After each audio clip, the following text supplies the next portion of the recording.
बहुत बहुत धन्यवाद संजीव जी। इतने वरिष्ठ लोग, इतने विद्वत लोग, इतने अनुभवी लोगों के बीच में मुझे ये जो संबोधन के लिए कहा गया है तो ये आप सबकी उदारता है, क्योंकि मैं अभी जहाँ पे जिस परिस्थिति में हूँ वो सिर्फ अभी रिसर्च की स्थिति है। लेकिन शौरी साहब को मेरे को सुन के बहुत आनंद आया और मौजूदा वक्त में जो चीज़ें वो बताना चाह रहे थे वो बहुत अच्छे से रिलेट हो रही थी और उसको आगे और उस पर काम किया जा सकता है। ये बड़ी सुखद अनुभूति है कि भारतीय समाज में जो राम हैं, जो अब तक सिर्फ धर्म के रूप में या फिर धार्मिक विचारों के रूप में उनका पूजन या भजन हो रहा था, वो राम अब बदलते वक्त में उनके नए नए आयामों को खंगालने की कोशिश हो रही है और उस दिशा में आज हम यहाँ पर बैठे हैं कि अच्छी शुरुआत है। और हम उम्मीद करेंगे किसी दिन किसी सभागार में इसी तरह से हम सभी मौजूद रहेंगे और ये चर्चा बड़ी और बेहतर तरीके से होगी। मैं अपनी बात को आगे बढ़ाऊं उससे पहले एक बात मैं शौरी साहब की यहाँ पर उठाता हूँ और एक बात संजीव जी की उठाता हूँ। शौरी साहब ने बताया कि कैसे गवर्नर साहब ने ये कहा कि अगर राम और कृष्ण निकाल दिए जाएं तो फिर हमारी संस्कृति बचती क्या है।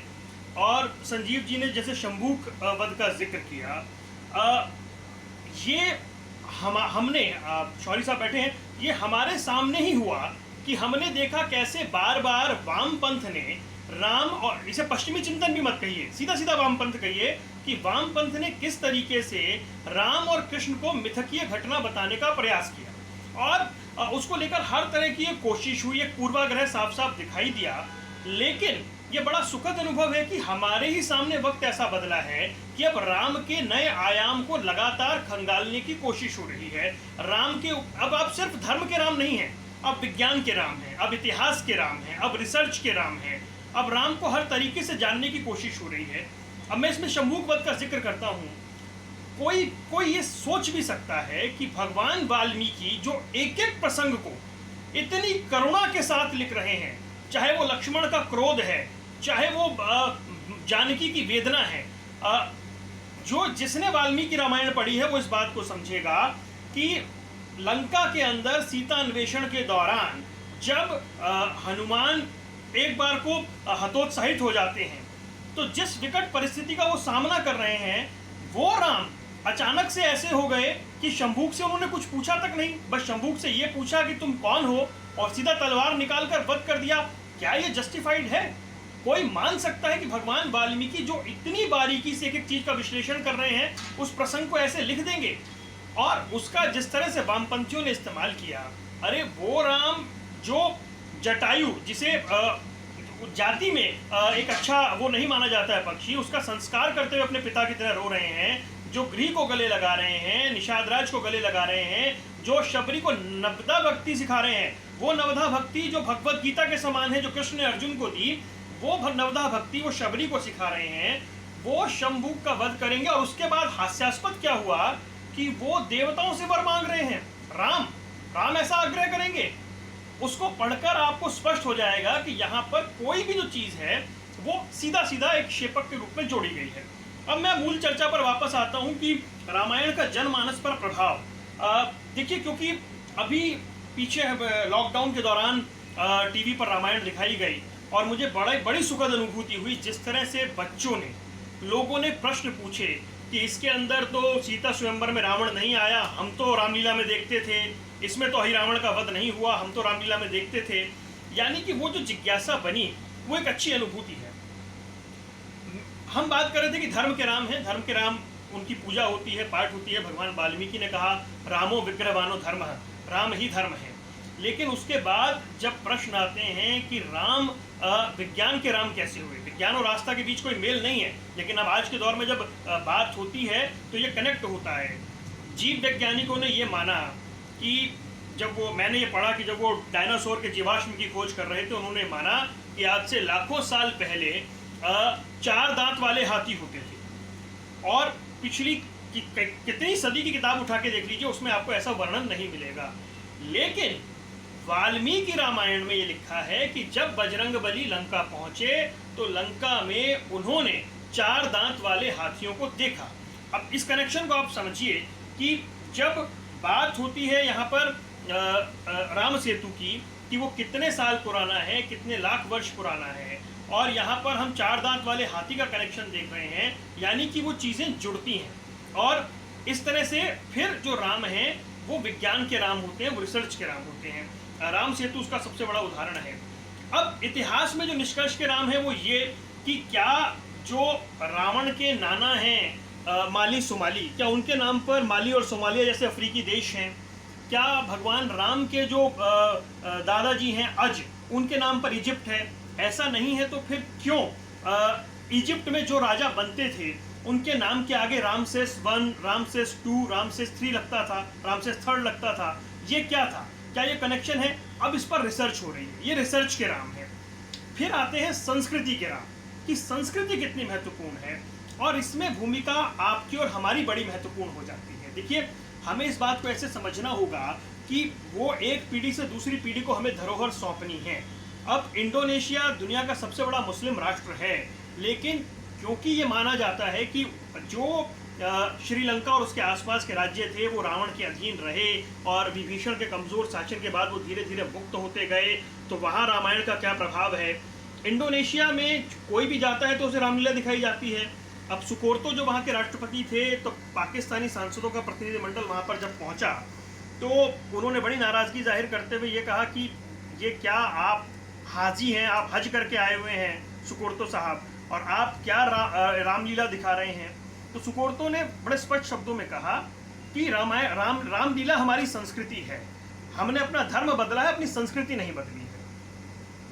अगर हम उस सोच के साथ आगे, अब मॉरिशस जैसे देश में रामचरितमानस के प्रचार प्रसार के लिए एक विभाग बनाया गया है, मंत्रालय जैसी उसकी भूमिका है, लेकिन हम अपने ही राष्ट्र में ये सब चीज़ें नहीं कर पाते हैं। ऐसा नहीं कि इससे एक धर्म को बढ़ावा मिलता है, क्योंकि हमें राम को धर्म से नहीं, राम को अपने कल्चर से जोड़कर आगे देखने की ज़रूरत है, आगे बढ़ने की ज़रूरत है।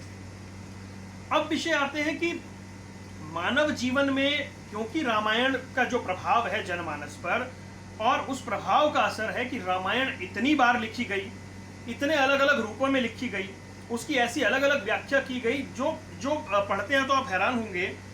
मैं शुरुआत करता हूँ अहिल्या उद्धार से, और वो इसलिए भी क्योंकि जो अहिल्या का चरित्र है उसमें मुझे लगता है कि हाँ, यहाँ से राजकुमार राम विश्व के राम बनने की ओर बढ़ रहे हैं। उससे पहले की भूमिका देखिए, विश्वामित्र को राम को लाना है, सिर्फ इतना विषय नहीं था। नीचे से आप देखें कि लंका में रावण है, उसके आगे जो जहाँ पर बाली है वो हम्पी का क्षेत्र, हम कर्नाटक और आंध्र प्रदेश की सीमा हम्पी, वहाँ पर बाली से उसकी मित्रता है। उससे आगे पंचवटी है जो नासिक है, वहाँ पर उसने अपनी बहन शूर्पणखा और अपने भाइयों को छोड़ रखा है, यानी कि एक स्कंदवार, एक कॉलोनी, एक आर्मी का आप मान लीजिए कि इलाका वहाँ पर तैयार हो गया है। वहाँ लगातार साधुओं का भक्षण हो रहा है। उससे आगे बढ़ते बढ़ते आप आ जाइए सिद्धाश्रम की ओर, ताड़का वन जिसे कहते हैं। वहाँ पर रावण की मौसी है ताड़का, जो अपने बच्चों के साथ रहती है, सुबाहु मारीच के साथ रहती है। वहाँ पर लगातार जो साधुओं के यज्ञ हैं वो विध्वंस हो रहे हैं। वहाँ भी राक्षसों द्वारा साधु संतों को खाया जा रहा है। तो दक्षिण से शुरू होते होते होते रावण का आतंक, अगर उसे भारतीय नक्शे के हिसाब से आप देखें तो पंचवटी नासिक होते हुए सिद्धाश्रम तक आया। सिद्धाश्रम आज के दौर में माना जाता है बक्सर, जो बिहार में है बक्सर, या झारखंड में, शुक्ला जी क्लियर कर देंगे मुझे, बक्सर में सिद्धाश्रम माना जाता है। वहाँ तक राक्षस आ पहुँचे हैं। अब सिर्फ 2 ऐसे राज्य बचे हैं, और ये बताया जाता है कि ये जो 2 राज्य थे, कुमुद यहाँ पर था जो वाल्मीकि रामायण में लिखा गया है। कुमुद राज्य को पूरी तरह खत्म किया ताड़का ने और सुबाहु मारीच ने। अब ऐसे में विश्वामित्र को लगा कि अयोध्या और मिथिला सिर्फ ये 2 बचे हैं, इससे आगे राक्षस कहाँ तक जाएंगे, कुछ बचा नहीं है। इसलिए न सिर्फ राम को लाके उनको मारा गया, बल्कि अयोध्या और मिथिला का संबंध भी कराया गया कि 2 राज्य मजबूत हो जाएं। क्योंकि होता क्या है, हम अपने जीवन में कुछ चीज़ों से बंधे हुए हैं और उसका हमें नुकसान होता है। कोई आदमी अपनी नौकरी में ऐसा बंध गया है कि उस नौकरी के चक्कर में वो बहुत अच्छा लिख सकता है, वो लिख नहीं पा रहा है, वो बहुत अच्छा बोल सकता है, बोल नहीं पा रहा है, वो नौकरी में बंधा है। ऐसे अतिक्रमणों को तोड़ने की कभी कभी ज़रूरत पड़ती है। सबसे पहले विश्वामित्र उस अतिक्रमण को तोड़ते हैं। वो राजा है, राजा के बाद वो राज ऋषि बनते हैं, उसके बाद वो ब्रह्म ऋषि बनते हैं, उसके बाद वो एक तरह से राम को उसकी नई यात्रा के लिए, रामायण के लिए, राम यात्रा के लिए तैयार करते हैं। हमें विश्वामित्र से सीखना चाहिए वो किस गति तक सोच रहे हैं। उन्होंने न सिर्फ ताड़का का वध करवाया, सुबाहु मारीच का वध करवाया, न सिर्फ अस्त्र शस्त्र की दीक्षा शिक्षा दी, बल्कि राम के भीतर का दूसरा पहलू जानने के लिए वो उनको अहिल्या के आश्रम में लेकर गए। अगर उन्हें मिथिला और जनकपुर का, मिथिला और अयोध्या का संबंध भी करवाना था तो वो सीधे जाते, लेकिन वो जानबूझकर उसे अहिल्या के आश्रम में लेकर गए। अब यहाँ पर राम की गंभीरता समझिए कि अहिल्या, रामचरितमानस में लिखा गया है कि शिला बन गई है। वाल्मीकि रामायण में भगवान वाल्मीकि लिखते हैं शिलावत हो गई है, यानी सबके त्याग दिए जाने के बाद पत्थर समान हो गई है। वो अकेली रहती, आइसोलेट है, पत्थर समान हो गई है। क्योंकि तुलसी के राम ब्रह्म हैं, इसलिए उन्होंने लिखा कि जी चरण लगाए वो नारी बन गई, उनकी उस भावना का सम्मान है। लेकिन वाल्मीकि रामायण में भगवान राम ने जाकर के चरण छुए हैं अहिल्या के, और कम्बन रामायण में राम अहिल्या को लोक माता कह रहे हैं। यहाँ पर देखिए राम ने जड़ता को तोड़ा है, अहिल्या को अपराधी बनाया ऋषि समाज ने, वो ऋषि समाज जिसकी अवहेलना उस वक्त कोई नहीं कर सकता था। और एक परंपरा होती है कि हमारे बड़ों ने जो कर दिया, चाहे सही हो या गलत, वो माना जाता था। हमारे आज भी कई ऐसी चीज़ें चलती हैं। ऐसी जड़ताओं को तोड़ने के लिए अवतार होते हैं। क्षत्रिय राम के विरोधी हो सकते थे, ऋषि समाज राम से नाराज हो सकते थे, इंद्र क्योंकि सबसे बड़ा दोषी वो था अहिल्या कांड में, वो राम से शत्रुता बैर कर सकता था। लेकिन राम जानते थे जो गलत है वो गलत है। ऐसे में राम आगे आते हैं। ऐसे में वो राम जिनकी आयु उस वक्त 16 वर्ष बताई जाती है, उन्होंने अहिल्या का उद्धार किया और इस तरह से वो आगे बढ़ते हैं। इस तरह से ये घटना होती है। अब क्योंकि हर रामायण के प्रसंग बड़े अद्भुत हैं, क्योंकि हम देखते हैं कि वाल्मीकि रामायण में तो धनुष यज्ञ हुआ ही नहीं, सीता स्वयंवर नहीं हुआ। वहाँ पे तो ये बताया गया कि धनुष रखा हुआ है, इसके लिए ये एक शर्त रखी है राजा जनक ने, और राम लक्ष्मण को वो धनुष दिखाने के लिए लेकर गए हैं विश्वामित्र को। दूसरी ओर पूरा सीता स्वयंवर है। परशुराम यहाँ पर जो तुलसी रामचरितमानस है उसमें परशुराम स्वयंवर में आ गए हैं। और उधर दूसरी ओर ये है कि परशुराम जब दशरथ बारात लेकर वापस जा रहे हैं तो रास्ते में मिलते हैं। इस तरह से अलग अलग रामायण में अलग अलग प्रसंग हैं। एक और मैं प्रसंग का जिक्र करना चाहूँगा, वो है सीता परित्याग। सीता परित्याग की घटना को जिस तरह से आप हैरान रह जाएंगे, कृतवास रामायण में इस तरह से लिखा गया है जैसे आप आज के टाइम में टीवी सीरियल देखते हैं। कृतवास रामायण में ये लिखा गया है कि जो राजघराने की महिलाएं हैं वो बार बार सीता से पूछती हैं कि वो 10 मुख का और 20 हाथ वाला रावण दिखता कैसे था। उनके आग्रह पर सीता रावण का चित्र बनाती हैं, और वो क्योंकि प्रेग्नेंट हैं वो चित्र बनाते बनाते वहीं सो जाती हैं। राम आते हैं और रावण का चित्र बनाते हुए उसके नज़दीक सीता को सोते हुए देखते हैं और उसका परित्याग करते हैं। मतलब सबने उसके साथ जैसा आया उस तरह से उन घटनाओं को लिखा है। अब मूर्त रूप में आते हैं कि भावना क्या रही है। देखिए कुछ चीज़ें बड़ी महत्वपूर्ण है। सबसे एक बड़ी महत्वपूर्ण घटना है, मैं उसका जिक्र करना भूल गया, वो है यहाँ पर लक्ष्मण रेखा।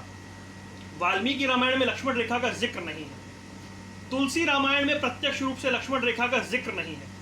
लक्ष्मण रेखा का जो जिक्र है वो कम्बन रामायण में नहीं है। कम्बन रामायण दक्षिण की इतनी प्रसिद्ध रामायण है महर्षि कम्बन की, और उन्हें भगवान वाल्मीकि के समान वहाँ दक्षिण में माना जाता है। उस रामायण में भी जिक्र नहीं आता है कि कोई लक्ष्मण रेखा है। लेकिन कृतवास रामायण, क्योंकि वो पश्चिम बंगाल थोड़ा सा जादू टोने वाला इफेक्ट, मुझे ऐसा लगा कि उसमें एक लक्ष्मण रेखा की बात की गई, लेकिन वो प्रसंग इतना प्रसिद्ध हो गया कि ना उससे रामानंद सागर बच पाए, ना उससे हमारी रामलीलाएं बच पाई। उस प्रसंग को हर जगह दिखाया जाता है। ऐसी ही एक चीज़ आती है जब सीता हरण हो रहा है, क्योंकि वाल्मीकि रामायण में एक चीज़ बड़ी स्पष्टता से लिखी गई है कि रावण आया, उसने केश पकड़कर खींच कर लेकर गया। लेकिन आप देखिए कम्बन रामायण में, क्योंकि रावण सीता को हाथ नहीं लगा सकता है कि मर्यादा रखी गई, इसलिए कम्बन रामायण में रावण आया, उसने कुटिया के आसपास की जमीन को खोदा और पूरी जमीन समेत सीता को उठाकर ले गया। ये कम्बन रामायण में लिखा गया है। यानी कि आप अगर रामायणों को पढ़ें तो किसी ने कोई ना कोई एक मर्यादा बांधने की कोशिश की है। जब जब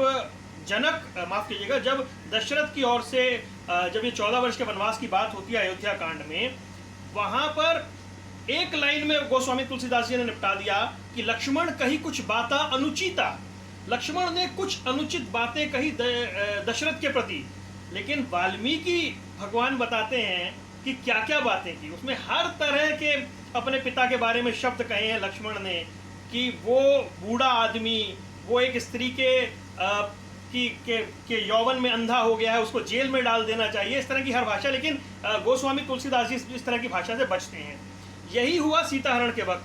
सीताहरण के वक्त सीता ने हर तरह की बातें जो है वो लक्ष्मण से कही कि तुम मेरे प्रति आसक्त हो, और तमाम बातें कही। लेकिन गोस्वामी तुलसीदास जी ने क्या किया, उन्होंने लिखा कि मरम वचन बोली सीता, मतलब सीता ने कुछ ऐसे कड़वे वचन बोले जिसे सुन के लक्ष्मण आहत हो गए।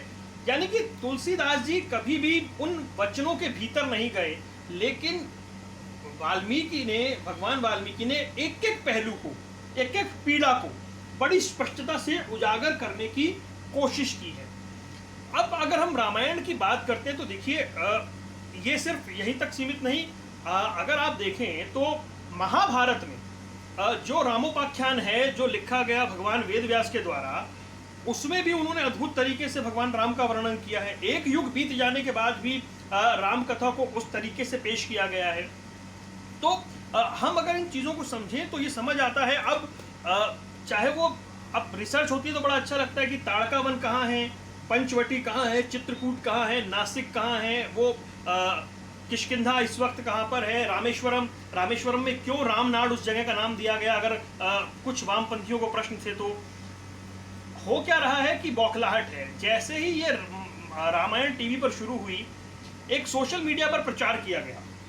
उस प्रचार में ये कहा गया, बार बार ये कहा गया कि एक ऐसे कार्यक्रम को वापस शुरू किया जा रहा है जिसने धार्मिक उन्माद फैलाया।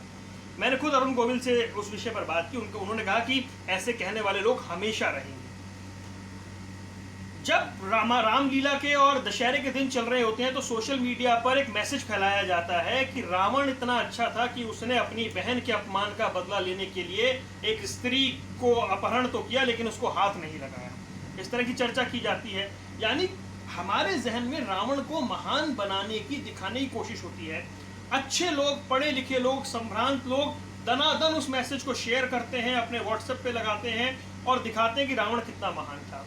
अब यही हमारी पुस्तकें, यही हमारे धर्म ग्रंथ, ये मानस, ये वाल्मीकि रामायण, ये कम्मन रामायण, ये कृतवास रामायण, वो रावण जिसने वेदवती के साथ जबरदस्ती की, वो रावण जिसने कुबेर जो भाई है, कुबेर के पुत्र नलकूबर की होने वाली पत्नी रंभा का शील भंग किया। जब रावण का वध हुआ तो रामचरितमानस में ये लिखा है साफ साफ कि विलाप करते हुए मंदोदरी कहती है कि हे रावण, तू ना जाने कितनी स्त्रियों को उनकी इच्छा के विरुद्ध हर के लाया और आज तू इस गति को पहुंचा है। तो जब रावण को बार बार महान दिखाने की कोशिश की जाती है, ये जो वामपंथी कुचक्र चलाया जाता है, तो बड़ी पीड़ा होती है कि लोग इस कुचक्र में फंसते हैं और इससे रावण के प्रति एक सिंपैथी क्रिएट की जाती है। जो राम को मानने वाला है वो ये समझेगा कि अगर रावण इतना ही अच्छा था तो राम को अवतार लेने की आवश्यकता ही नहीं थी।